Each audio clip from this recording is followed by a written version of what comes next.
So the first time I went in the water, gosh, it's quite hard to remember. It just feels like something I've been doing for so long now. But it was about 18 months ago.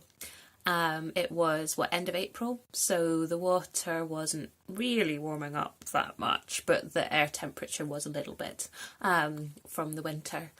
And I remember someone had suggested to me, oh, you should try cold water. That's a really good idea. And this had been like a year previously. And I was just like, well, I won't tell you what he said, but it's not really repeatable on here.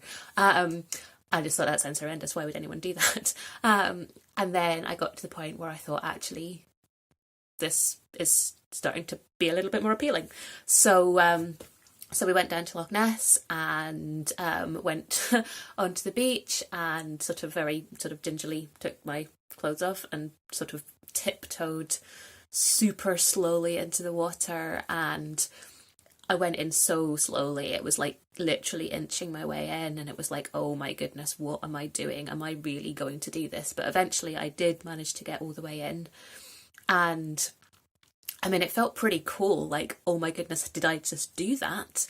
And then it was definitely like, right, will you take the picture? Because, like, there's no denying, like, being in the water, looking all the way down Loch Ness is a pretty special sight.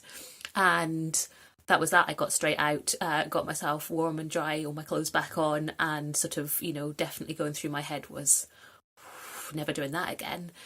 But once I'd kind of got all my stuff back on, I thought, do actually feel better.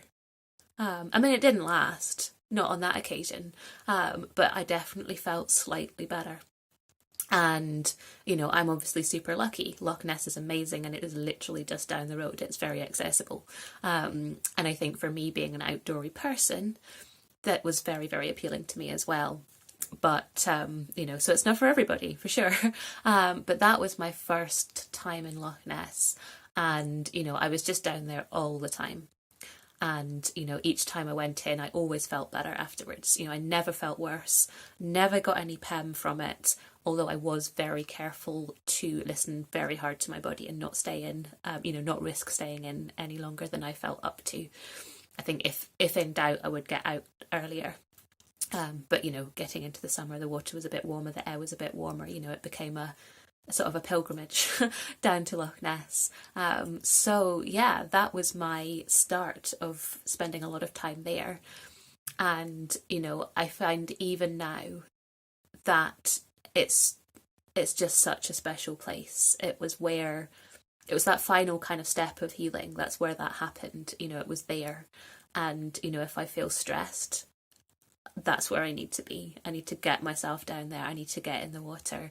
And yeah, I just feel it floating off me. So that was the start of my cold water journey. And it went on for quite a long time. But yeah, we'll talk more.